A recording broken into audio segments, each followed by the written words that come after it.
서울 강남 한복판 고급 보석 매장이 조용히 아침을 맞이하고 있었다. 매장은 크고 화려했으며 천장에서 쏟아지는 샹들리에의 빛이 반짝이는 보석들에 반사되어 매장을 은은하게 물들이고 있었다. 유리 진열장에는 값비싼 다이아몬드 반지, 목걸이, 팔찌 등이 가지런히 놓여 있었고 점원들은 깔끔하게 다려진 유니폼을 입고 진열장을 닦으며 하루를 준비하고 있었다. 밖에서는 하늘이 맑았지만 강남 거리를 걷는 사람들은 모두 바쁘게 움직이고 있었다. 매장 문이 열릴 때 한 노인이 천천히 매장 안으로 들어섰다. 그의 이름은 박정호였다. 나이는 60을 넘긴 듯했고 단정하게 입은 옷은 오래되고 해져 있었다. 낡은 회색 외투는 몇 년 동안 한 번도 바뀌지 않은 듯 보였고 신발은 바닥이 닳아있는 것이 눈에 띄었다. 그의 손에는 낡은 지팡이가 들려 있었고 걸음걸이는 느리고 힘겹게 보였다. 노인이 들어서자 매장의 분위기가 미묘하게 변했다. 환한 미소로 손님을 맞이하던 점원들은 눈빛이 흔들렸고 고객 몇 명은 흙깃 노인을 보고는 작은 목소리로 속삭이기 시작했다. 여기엔 어울리지 않잖아? 무슨 일로 온 거지? 노인의 등은 살짝 굽어 있었지만 그의 눈은 맑고 깊었다. 그는 아무 말 없이 진열장을 둘러보며 다가섰다. 가게 중앙에 있는 가장 큰 진열장 앞에서 멈췄다. 그곳에는 매장의 가장 비싼 보석이 전시되어 있었다. 다이아몬드가 박힌 반지로 가격표에는 5천만 원이라고 적혀 있었다. 노인은 잠시 반지를 바라보았다. 그 순간 점원 김수연이 다가왔다.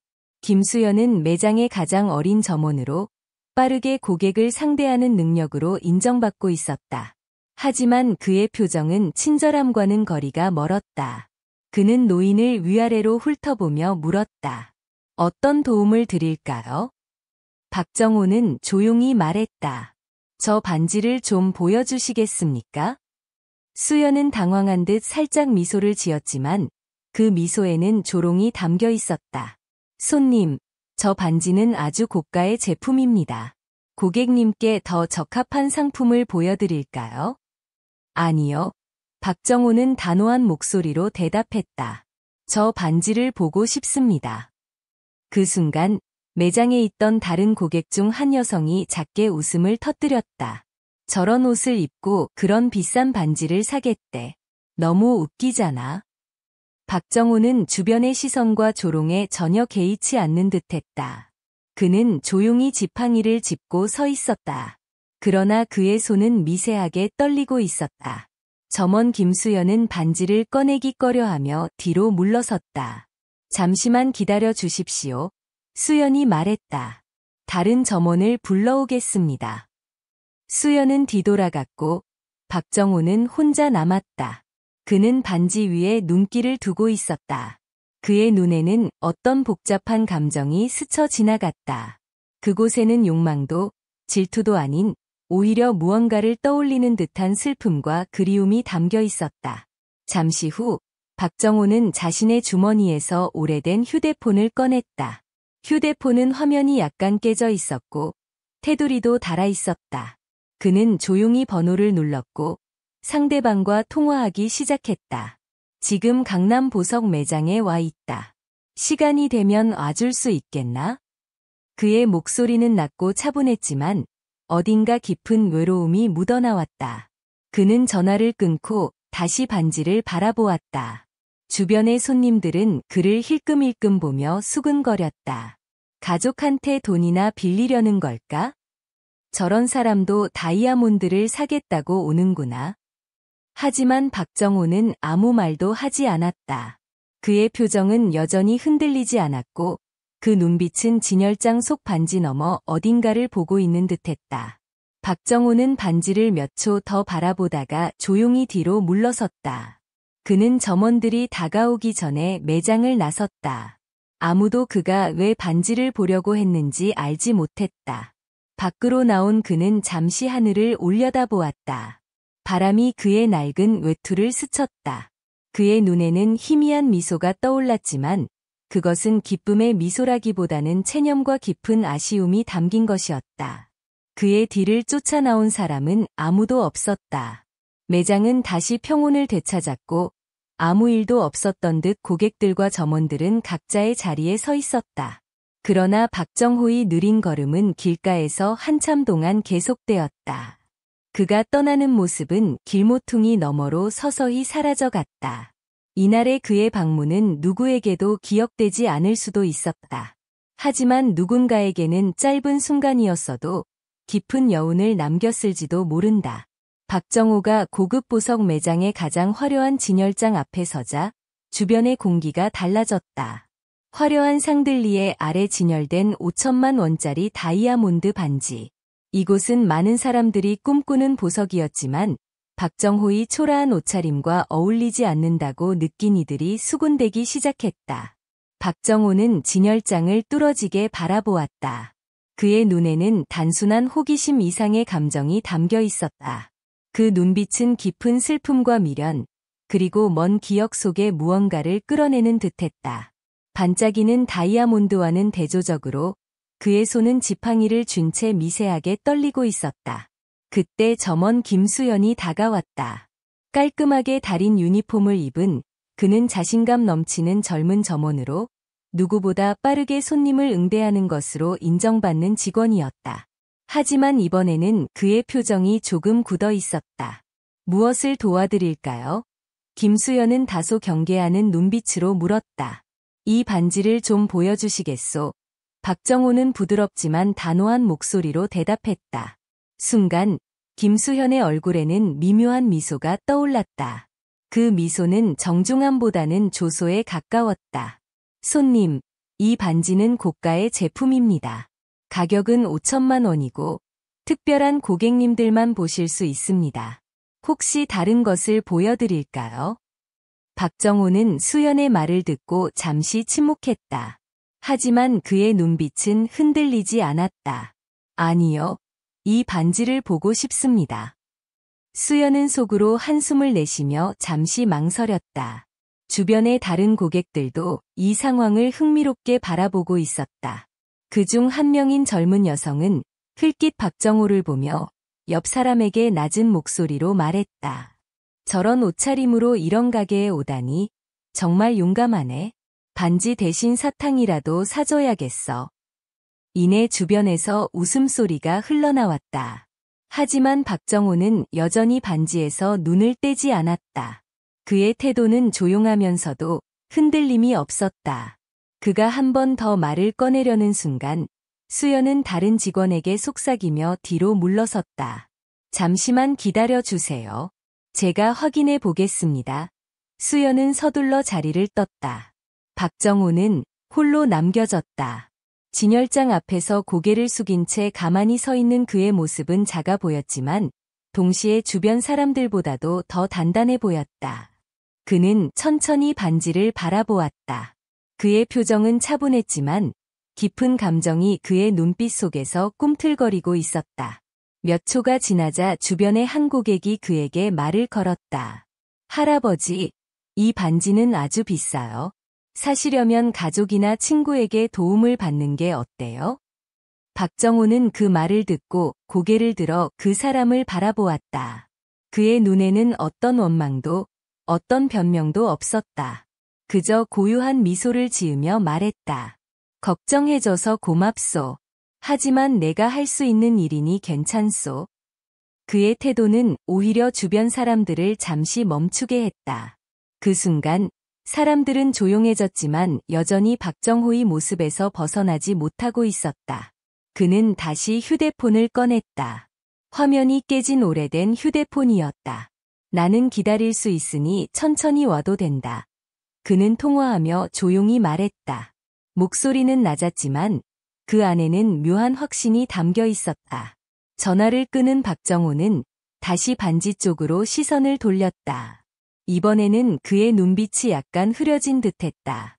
누군가가 알아채지 못할 정도의 미세한 떨림이 그의 손끝에서 느껴졌다. 그러나 그는 여전히 고요했다. 몇 분이 지나자 그는 조용히 진열장 앞에서 한 발 물러섰다. 그는 반지를 볼 수 있을지 없을지 확신하지 못했지만 그에게는 상관없는 듯 보였다. 박정호가 진열장을 떠나려 할 때 점원 김수연이 돌아왔다. 하지만 그는 반지를 가져오지 않았다. 박정호는 잠시 머뭇거리더니 수연에게 고개를 숙였다. 수고 많았소. 이제 됐소. 그는 천천히 매장을 나갔다. 밖에서는 한겨울 바람이 불고 있었고 박정호의 낡은 외투가 바람에 휘날렸다. 그의 뒷모습은 작아 보였지만 동시에 묘한 기품이 느껴졌다. 매장 안의 사람들은 그가 떠난 후에도 한동안 침묵했다.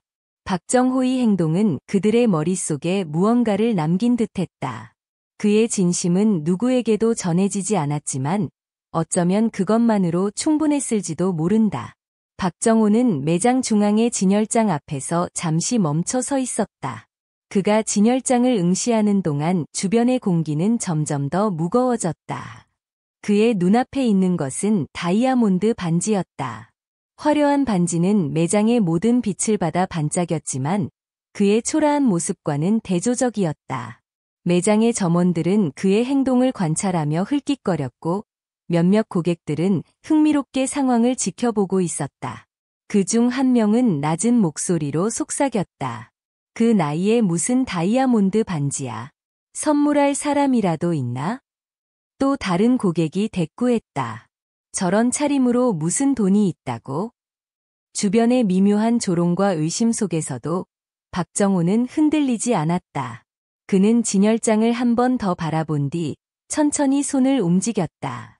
그의 손에는 오래되고 낡은 휴대폰이 들려 있었다. 화면에 금이 간 휴대폰을 꺼내는 순간 주변의 사람들은 더 이상 그를 무시하지 않고 그의 행동을 주시하기 시작했다.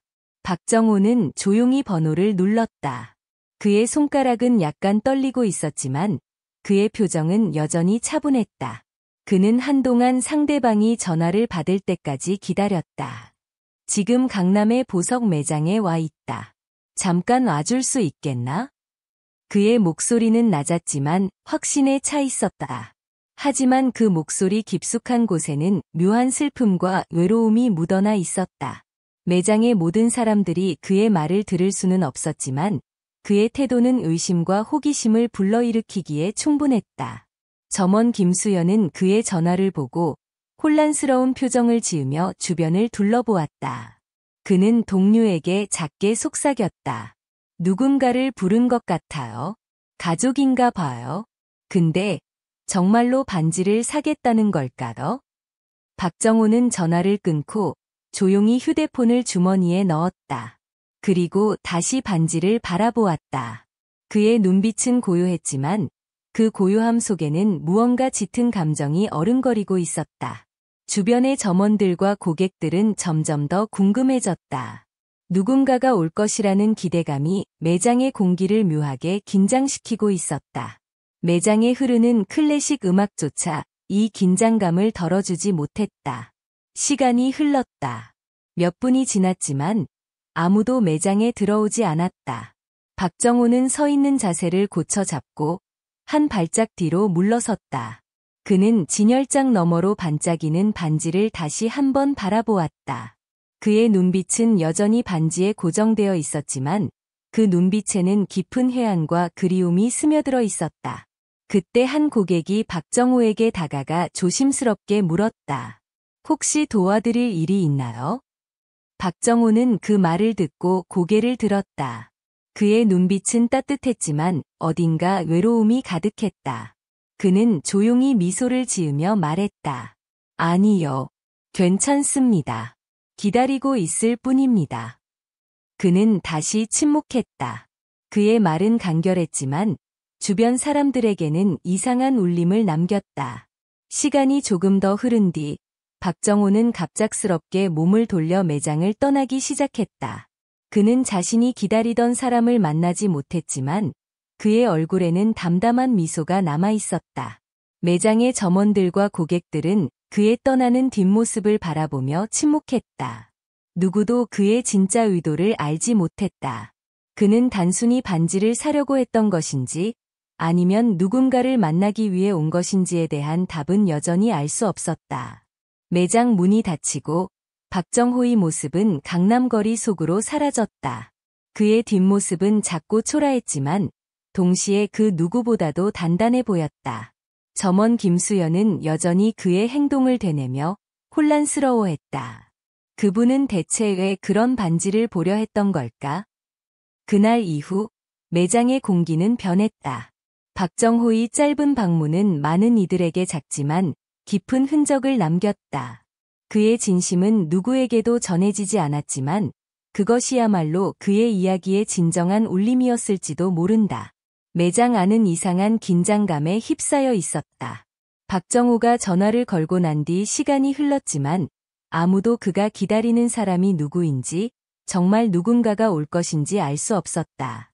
점원들은 속삭이며 박정호를 힐끗거렸고 고객들 역시 조용히 그의 행동을 주시하고 있었다. 그 순간 매장 바깥에서 들려오는 자동차 엔진 소리가 모두의 시선을 창문으로 돌렸다. 유리문 밖에 멈춰선 것은 검은색 고급 세단이었다. 차에서 내린 사람은 깔끔한 검정 정장을 입고 세련된 외모를 가진 중년 남성이었다. 그는 문을 열고 들어오자마자 매장 안의 공기를 바꿔놓았다. 남성의 이름은 이준호였다. 그는 강한 카리스마와 침착한 태도로 매장 안을 가로질렀다. 점원들은 그가 들어오자마자 자세를 바로잡았고 고객들 또한 그의 등장에 잠시 웅성거렸다. 하지만 이준호는 주변의 시선을 무시하고 곧장 박정호가 서 있는 곳으로 향했다. 회장님, 오랜만입니다. 그의 목소리는 차분했지만 깊은 존경심이 담겨 있었다. 매장 안은 순간적으로 고요해졌다. 점원들과 고객들은 숨을 삼키며 이준호와 박정호를 번갈아 바라보았다. 특히 점원 김수현의 얼굴은 순식간에 창백해졌다. 늦어서 죄송합니다. 이준호는 고개를 살짝 숙이며 말했다. 박정호는 조용히 고개를 끄덕이며 말했다. 괜찮네. 나도 오래 기다린 건 아니야. 이 대화는 단순했지만 그 안에는 두 사람의 깊은 신뢰가 묻어 있었다. 박정호는 이준호를 보며 한동안 말을 멈췄고 이준호는 그의 곁에 조용히 서 있었다. 그 장면은 보는 이들에게 묘한 감동을 안겼다. 점원 김수연은 멍한 표정으로 두 사람을 바라보며 머릿속이 혼란스러웠다. 그는 방금 전까지 박정호를 무시했던 자신이 부끄럽게 느껴졌다. 하지만 그는 자신이 어떤 실수를 했는지 깨달을 여유조차 없었다. 저 반지 한번 봐도 될까? 박정호는 조용히 말했다. 이준호는 점원들을 향해 눈짓을 보냈다. 그러자 점장급 직원이 황급히 달려와 반지를 꺼내 들었다. 점원의 손이 미세하게 떨리고 있었다. 반지는 박정호 앞에 놓였다. 박정호는 반지를 들여다보며 깊은 숨을 내쉬었다.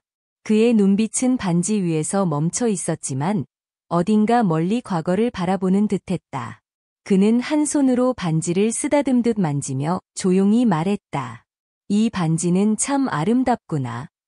점원들과 고객들은 여전히 침묵 속에서 그를 바라보고 있었다. 그의 태도는 초라한 옷차림과는 상반되게 품위가 넘쳤고 주변의 모든 것을 압도했다. 박정호는 반지를 다시 진열장 위에 조심스럽게 내려놓았다. 그리고 이준호를 향해 고개를 돌렸다. 내가 오늘 여기까지 온 이유는 단지 그 시절을 떠올리고 싶어서였네. 하지만 충분하네. 이제 가자. 그는 이준호와 함께 천천히 매장을 나서기 시작했다. 매장의 문이 닫히는 순간까지도 모든 사람들은 그들을 바라보며 아무 말도 하지 못했다. 매장 밖에서는 겨울바람이 불고 있었다.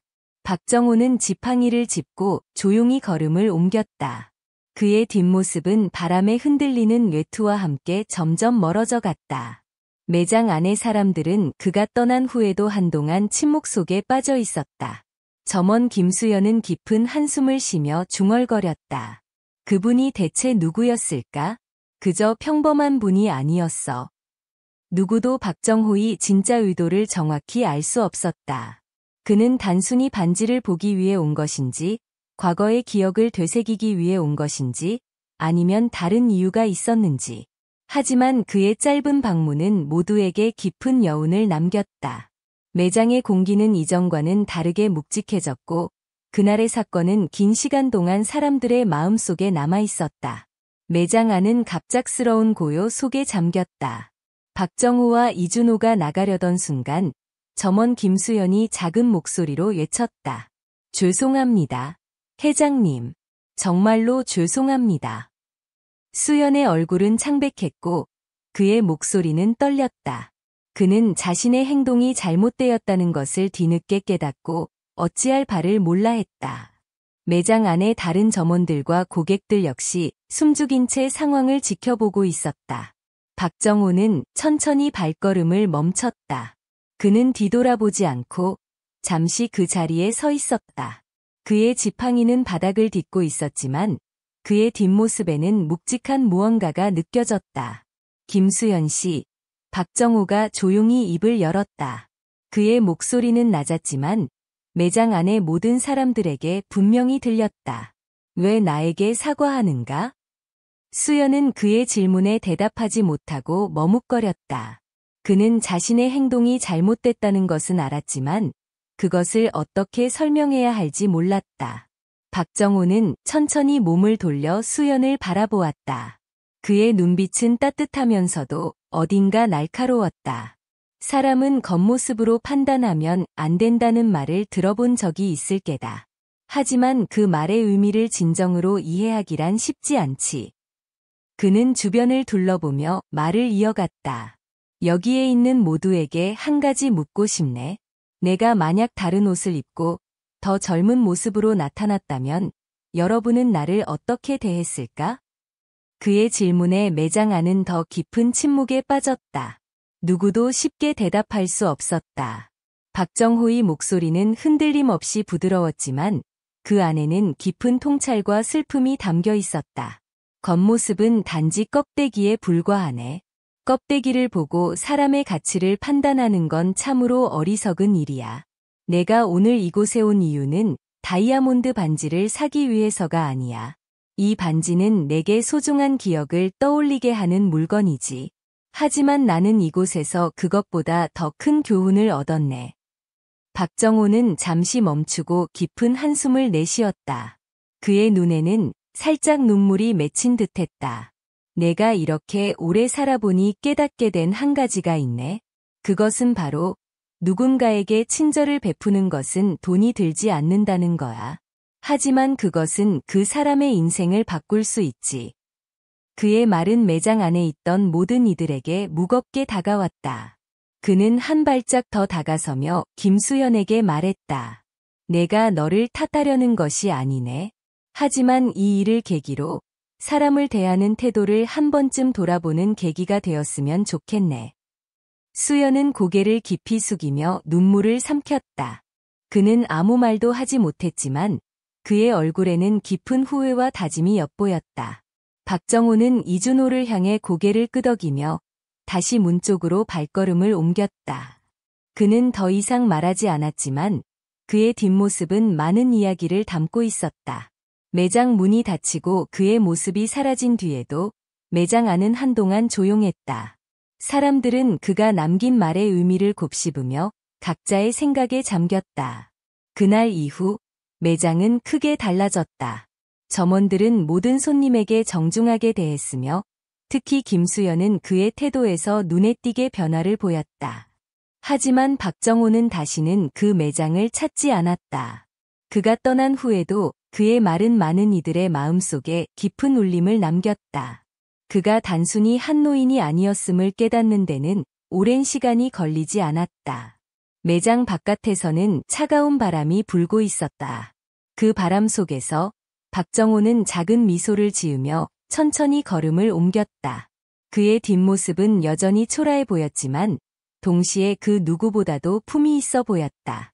그의 이야기는 그렇게 끝난 듯 보였지만 그의 가르침은 매장 안에 남은 사람들의 마음속에 오랫동안 머물러 있었다.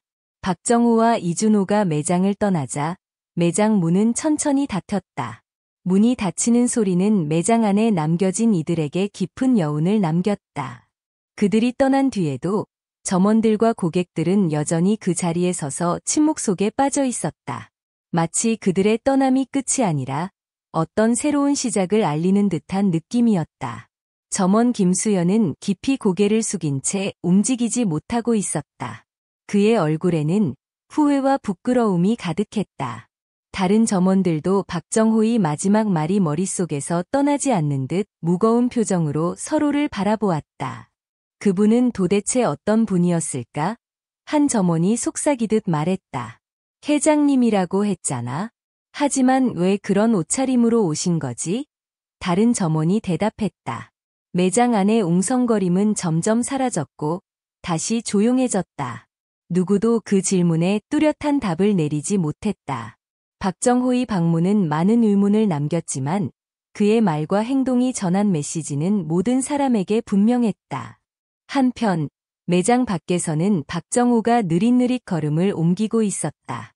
그의 지팡이는 바람에 흔들리는 외투와 함께 리듬을 맞추고 있었다. 옆에서 이준호가 한 발짝 떨어져 그의 속도에 맞춰 걷고 있었다.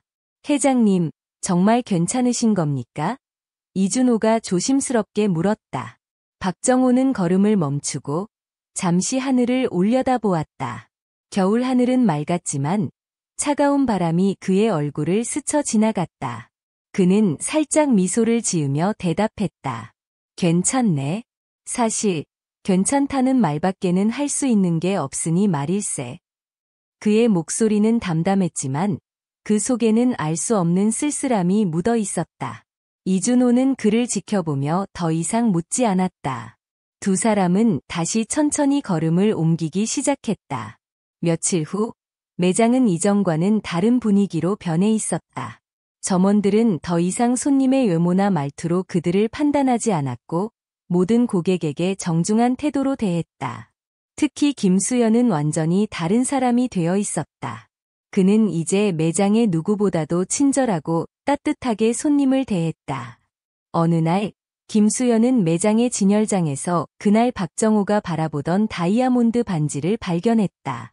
그는 반지를 한참 동안 바라보며 그날의 그의 행동과 박정호의 말을 떠올렸다.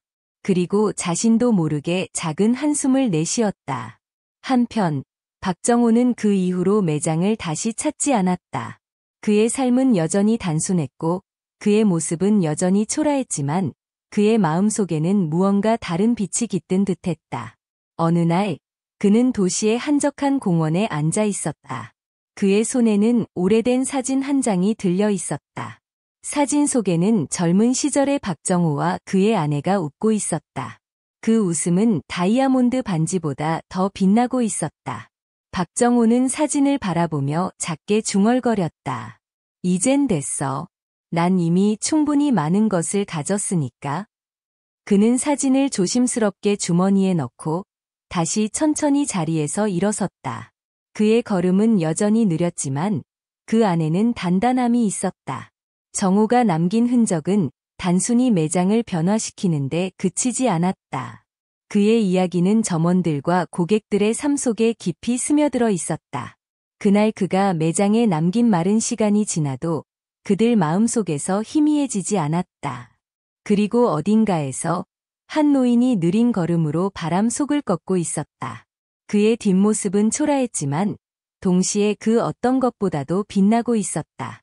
그가 떠난 자리에 남은 것은 그의 삶의 무게와 그가 전한 진심이었다. 그의 이야기는 끝난 듯 보였지만 그것은 여전히 많은 이들의 마음속에서 이어지고 있었다. 강남의 어느 한적한 밤, 고급 보석 매장은 여전히 화려한 조명을 뽐내고 있었다. 하지만 그 안의 분위기는 며칠 전과 사뭇 달라졌다.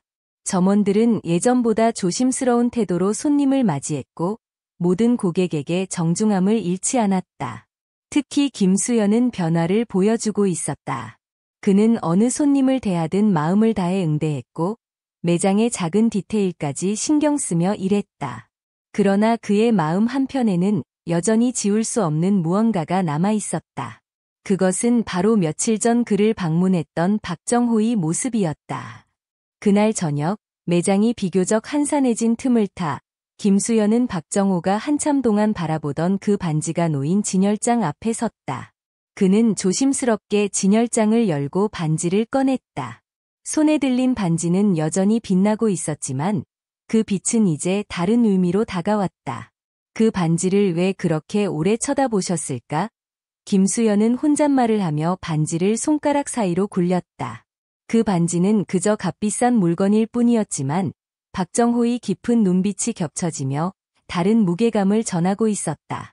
그는 반지를 다시 진열장에 넣으며 한숨을 내쉬었다. 마음 한편에는 여전히 그날의 그의 행동에 대한 후회가 남아 있었다. 한편 매장에서 멀지 않은 공원 벤치에 박정호는 혼자 앉아 있었다. 밤이 깊어지면서 주변은 점점 더 고요해졌다. 그의 곁에는 낡은 지팡이와 함께 작은 서류 봉투가 놓여 있었다. 박정호는 봉투를 열어 안에 있는 사진 한 장을 꺼냈다. 그것은 젊은 시절의 박정호와 그의 아내가 찍은 사진이었다. 사진 속 두 사람은 환히 웃고 있었고 아내의 손에는 반짝이는 반지가 끼워져 있었다. 그 반지를 닮았지. 그는 사진을 쓰다듬으며 낮은 목소리로 중얼거렸다. 그 반지는 박정호가 젊은 시절 아내에게 선물했던 반지와 닮아 있었다. 하지만 그의 아내는 오랜 병환 끝에 세상을 떠났고 반지는 그녀와 함께 묻혔다. 그 반지는 단순한 장신구가 아니라 그의 삶의 소중한 기억과 사랑의 상징이었다. 나는 이제 혼자지만 너와 함께했던 날들은 여전히 나를 살아가게 하는구나. 박정호의 목소리는 바람에 묻혀 사라졌지만 그의 얼굴에는 미소와 슬픔이 공존하고 있었다. 다음 날 아침 강남 보석 매장의 문이 열리며 새로운 하루가 시작되었다. 하지만 그날 아침 매장 앞에는 작은 서류 봉투가 놓여 있었다. 김수연이 그 봉투를 발견하고 조심스럽게 열어보았다. 안에는 손글씨로 적힌 짧은 쪽지와 함께 작은 사진 한 장이 들어 있었다. 쪽지에는 이렇게 적혀 있었다. 사람의 가치는 외모가 아니라 그 마음에 달려 있습니다. 감사합니다. 박정호. 사진 속에는 박정호와 그의 아내가 환하게 웃고 있는 모습이 담겨 있었다. 김수연은 그 사진을 보고 한동안 아무 말도 하지 못했다. 그의 눈에는 미묘한 슬픔과 따뜻함이 맺혔다. 박정호는 다시 매장을 방문하지 않았다. 하지만 그의 이야기는 매장을 넘어 사람들의 마음속에 오래도록 남아 있었다. 김수연은 그의 쪽지를 마음속 깊이 간직하며 매일 자신을 돌아보았고 매장의 모든 점원들도 사람을 대하는 태도를 달리하기 시작했다. 어딘가에서 박정호는 그의 지팡이를 짚고 천천히 걸음을 옮기고 있을 것이다. 그의 걸음은 느렸지만 그 발자국은 그의 삶과 이야기를 따라가는 모든 이들에게 여전히 깊은 흔적을 남기고 있었다. 그의 이야기는 끝난 듯 보였지만 그의 삶에서 비롯된 울림은 여전히 어딘가에서 이어지고 있었다.